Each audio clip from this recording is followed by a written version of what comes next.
അഞ്ചാച്ചമനോഹരമരാഭേരം പൂഞ്ചായലിൽ ഗംഗയും തഞ്ചും സുന്ദരമൂർത്തിയായ സുന്ദരമായ കാരുണ്യവാരാശിയായി അഞ്ചിക്കുഞ്ചിരസിക്കുമ ഗിരിജയെ തന്നങ്ങമേറ്റും തലപ്പുഞ്ചക്ഷേത്ര മഹേഷ നൽകുകരം സത്യം ശിവം സുന്ദരം. സത്യം ശിവം സുന്ദരം. സത്യം ശിവം സുന്ദരം. സത്യം ശിവമായ ഒറ്റ ചൈതന്യ ലോകത്തുള്ളൂ. ആ ഒറ്റ ചൈതന്യത്തെ അള്ളാ എന്ന് വിളിച്ചാലും പിതാവേ എന്ന് വിളിച്ചാലും മഹാദേവ എന്ന് വിളിച്ചാലും കൃഷ്ണ എന്ന് വിളിച്ചാലും ദേവി എന്ന് വിളിച്ചാലും ഏത് പേരിൽ വിളിച്ചാലും ചെന്നെത്തിടുന്നത് ഒറ്റ ചൈതന്യത്തിലേക്ക് തന്നെയാണ്. നിരവധി കാലങ്ങളിലായിട്ട് ഭാരതത്തിലുണ്ടാകുന്നതായ രാഷ്ട്രീയ സാഹചര്യങ്ങൾ മാറി മറിഞ്ഞു വരും. രാഷ്ട്രീയമായ ഭരണ വ്യത്യാസങ്ങളുണ്ടാവും, ഒക്കെ ഉണ്ടാവും. ആ നാനാത്വത്തിൽ ഏകത്വത്തിൽ തന്നെ നിലനിന്നുകൊണ്ട് ഈശ്വരഭക്തിയോടുകൂടി ജീവിക്കുക ആശയപരമായ സംഘടനകൾ മാത്രമേ പാടുള്ളൂ എന്നർത്ഥം. ആശയപരമായ സംഘടനകൾ ധാരാളം ഉണ്ടാവാം. അത് ഏത് പുരാണങ്ങൾ എടുത്തു നോക്കിയാലും, ഏത് ക്ഷേത്രങ്ങളുടെ ചരിത്രങ്ങൾ, ഏത് പള്ളിയുടെ ചരിത്രം, ഏത് മോസ്കിൻ്റെ ചരിത്രങ്ങൾ എടുത്തു നോക്കണം, ഏത് ജൈന മതക്കാരുടെ അടക്കം എന്തായാലും നമുക്ക് എടുത്തു നോക്കിയാൽ അറിയാം, ആശയപരമായ സംഘടനകൾ എല്ലാത്തിലും ഉണ്ട്, പുരാണങ്ങളിലുണ്ട്, എല്ലാത്തിലുമുണ്ട്. അപ്പോൾ ആശയപരമായ സംഘടനകൾ എല്ലാത്തിലും ഉണ്ടെന്നർത്ഥം. എന്തിലായില്ലാത്ത കുടുംബത്തിലില്ലേ ആശയപരമായ സംഘടനകൾ? കുടുംബത്തിൽ ധാരാളം സംഘടനകളുണ്ട്. ഒരു സ്ഥലത്ത് പോകുമ്പോൾ ഇന്ന സ്ഥലത്ത് പോവുക എന്ന് പറയുന്നത് ഒരു മര്യാദ. ഒരു കുടുംബത്തെ സംബന്ധിച്ച് അച്ഛനമ്മമാരെ നമിച്ചിട്ട് പോവുക, തൊട്ടടുത്ത ക്ഷേത്രത്തിൽ തൊഴുതിട്ട് പോവുക, അതൊക്കെ നേരത്തെ ഉണ്ടാകുന്നതായ പണ്ട് മുതലേ ഉണ്ടാകുന്നതായ സംസ്കാരത്തിൻ്റെ പ്രത്യേകതയാണ് എന്നർത്ഥം. അപ്പോൾ ഉള്ളിൽ ഉള്ളതായ സംസ്കാരത്തെ ഉണർത്തിയെടുക്കുമ്പോൾ എന്താവും? അവിടെ ആയുധപരമായ സംഘടനകളല്ലാതെ ആശയപരമായ സംഘടനകൾ തന്നെ നിലനിൽക്കുമെന്നർത്ഥം. അപ്പോൾ എന്തു തന്നെ വന്നാലും നമ്മൾ നമ്മുടേതായ കർമ്മങ്ങൾ ചെയ്തേ പറ്റുള്ളൂ. ഈശ്വരാർപ്പണമായിട്ട് കർമ്മങ്ങൾ ചെയ്തേ പറ്റുള്ളൂ. അപ്പോൾ പുരാണങ്ങളിൽ മുഴുവൻ പറയുന്നത് ഇതാണ് ആശയപരമായ സംഘടനകൾ. അല്ലാതെ ശ്രീകൃഷ്ണൻ ഇന്നയാളെ കൊന്നു അല്ലെങ്കിൽ ഇന്നയാളെ കൊന്നു എന്ന് പറയില്ല, മോക്ഷം നൽകിയെന്നർത്ഥം. അവിടെ സുദർശനം എന്ന് പറയുന്നത് എന്താണ് എന്ന് ചോദിച്ചാൽ നമുക്കറിയാം, സുഷ്ടുദർശനം, നല്ല ദർശനം എന്നേ അർത്ഥമുള്ളൂ. അപ്പം നമ്മളെപ്പോലെ സാധാരണക്കാരെ സംബന്ധിച്ചോളം നിലവിലുണ്ടാകുന്നതായ രാഷ്ട്രീയ സാഹചര്യങ്ങളൊന്നും ഒരു സമൂഹത്തെയോ അല്ലെങ്കിൽ ഒരു ക്ഷേത്രത്തെയോ ഒരു സ്ഥാപനത്തെയോ ബാധിക്കാൻ പാടില്ല. അതിങ്ങനെ മാറി പറഞ്ഞു വന്നോട്ടെ. ഇന്നലെ എങ്ങനെ എല്ലാവരുമായിട്ട് പെരുമാറി, ഇന്നലെ എങ്ങനെ എല്ലാവരുമായിട്ട് സ്നേഹിച്ചു എന്ന രീതിയിൽ തന്നെ മുന്നോട്ട് പോയേ പറ്റുള്ളൂ. അപ്പം ഭാരതത്തെ സംബന്ധിച്ചോളം നാനാത്വത്തിൽ ഏകത്വം തന്നെയാണ്. ഇത് കഴിഞ്ഞാൽ പിന്നെ എല്ലാ കളറും. ഇപ്പം തന്നെ ഭാരതത്തിൽ തന്നെ എത്ര കളറുണ്ട്, എത്ര കൊടികളുണ്ടെന്ന് നമുക്കറിയില്ല. അപ്പം ഈ നിറഭേദങ്ങളെ മുഴുവനും ഇന്നലത്തോടുകൂടി ഇന്ന് സുപ്രഭാതത്തോടുകൂടി നിറഭേദങ്ങൾ മുഴുവനും എന്തായിത്തീരണം? ഒരൊറ്റ ഭാരതാംബയുടെ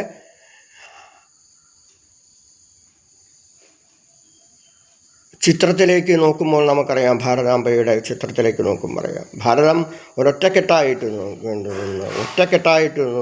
അവിടെ അശോക ചക്രവർത്തിയുടെ തേരിൻ്റെ ആരക്കാലുകൾ പതിച്ചതായ നമ്മുടെ ത്രിവർണ്ണ പതാക പാറിപ്പറക്കുമ്പോൾ അവിടെ യാതൊരു കാരണവശാലും ആശയപരമായതല്ലാതെ ഒരു ശാരീരികമായ സംഘടനകൾ ഒന്നും ഉണ്ടാവാൻ പാടില്ല എന്നർത്ഥം. അതിന് നിരന്തരമായ ഉപാസന വേണം, നിരന്തരമായ സ്നേഹം വേണം, നിരന്തരമായ പ്രവർത്തനങ്ങൾ വേണം. അപ്പം നിരന്തരമായ പ്രവർത്തനങ്ങളിലൂടെ മാത്രമേ ആശയപരമായ സംഘടനകളിൽ മാത്രം നിലനിർത്താൻ സാധിക്കൂ. അതാണ് അവിടെ അശോക ചക്രവർത്തി യുദ്ധം ചെയ്ത് മടുത്ത് കബന്ധങ്ങൾ കണ്ട് ഒരുപാട് ശവശരീരങ്ങളുടെ മുന്നിലൂടെ പോയപ്പോൾ ഞാൻ ചെയ്തത് എന്താണ് എന്ന് പോലും അദ്ദേഹത്തിന് അത്ഭുതപ്പെട്ടു പോയി. അദ്ദേഹം അവിടെ വീഴുകയാണ്, കരഞ്ഞു വീഴുകയാണ്. അപ്പോൾ എന്തുകൊണ്ട് ആശയപരമായ സംഘടനകൾ ഇങ്ങനെ കൊണ്ട് ദേശങ്ങൾ ഗ്രാമങ്ങളൊക്കെ തനിക്ക് സ്വന്തമാക്കിക്കൂടാ എന്നുള്ള ചിന്തയിൽ അദ്ദേഹം യുദ്ധഭൂമിയിൽ തളർന്നു വീഴുകയാണ്. ഞാൻ ചെയ്തത് എന്താണ്? ചിലർക്ക് കൈയില്ല, ചിലർക്ക് തലയില്ല, ചിലർക്ക് കാലില്ല, ചിലരെ പുറത്തുനിന്ന് കുത്തിയിട്ടുണ്ട്, ചിലർ ഞെരങ്ങുന്നുണ്ട്, ചിലർ തെറിച്ചു പോയിട്ടുണ്ട്. രക്തപ്പുഴ ഒഴുകിയതായ ഒരു ഭാരതത്തിൻ്റെ സാഹചര്യത്തിൽ നിന്നും അദ്ദേഹം പിന്നെ ഒട്ടും മറിച്ചില്ല. ബുദ്ധം ശരണം ഗച്ഛാമി. ബോധസ്വരൂപമായ ഈശ്വരസ്വരൂപമായ ബുദ്ധൻ ഏതോ ഒരു ആൽത്തറയിൽ ഇരുന്നതായ ഒരു ബാലൻ. ആ ഒരു അദ്ദേഹത്തിന് ജ്ഞാനം കിട്ടി. പിന്നീട് ബിംബ ഉപാസനകൾ വേണമെന്നില്ല എന്നർത്ഥം.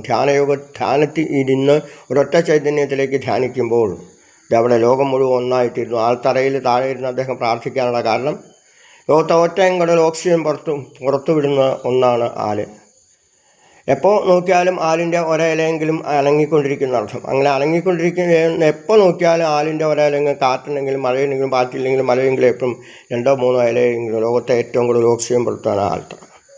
അപ്പോൾ മനസ്സിനെ ശുദ്ധമാകാനായിക്കൊണ്ട് ആശയപരമായ സംഘടനകൾ മാത്രം നിലനിർന്നുകൊണ്ട് ലോകത്തെ മുഴുവൻ സ്നേഹിക്കാൻ പറ്റുമെങ്കിൽ ആല് എവിടെയുണ്ടോ ആലിനെ 7 പ്രദക്ഷിണം വയ്ക്കുക. ക്ഷമ, ധരിത്രി, ക്ഷിതിക്ഷോണി.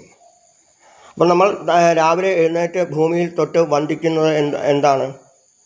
സമുദ്രവസനേ ദേവി പർവ്വതസ്ന മണ്ഡലി വിഷ്ണുമൂർത്തി നമസ്തുഭ്യം പാദസ്പർശം ക്ഷമസ്മേ എന്ന് പറഞ്ഞുകൊണ്ട് പാദത്തിൽ അമ്മയുടെ പാദങ്ങൾ ഭൂമി ദേവിയുടെ പാദത്തിൽ തൊട്ട് തന്നെയാണ് നമസ്കരിക്കുന്നത്. അതിന് ജാതി, മത, വർഗ, രാഷ്ട്രീയ ഭേദങ്ങളൊന്നും ബാധകമല്ല എന്നർത്ഥം. അപ്പോൾ ക്ഷമയുടെ പര്യാദമായ ഭൂമിയെ തൊട്ട് നമ്മൾ വന്ദിക്കുമ്പോൾ അവിടെ എല്ലാ ദിവസവും എഴുന്നേൽക്കുമ്പോൾ ധരിത്രി, ക്ഷിതിക്ഷോണി.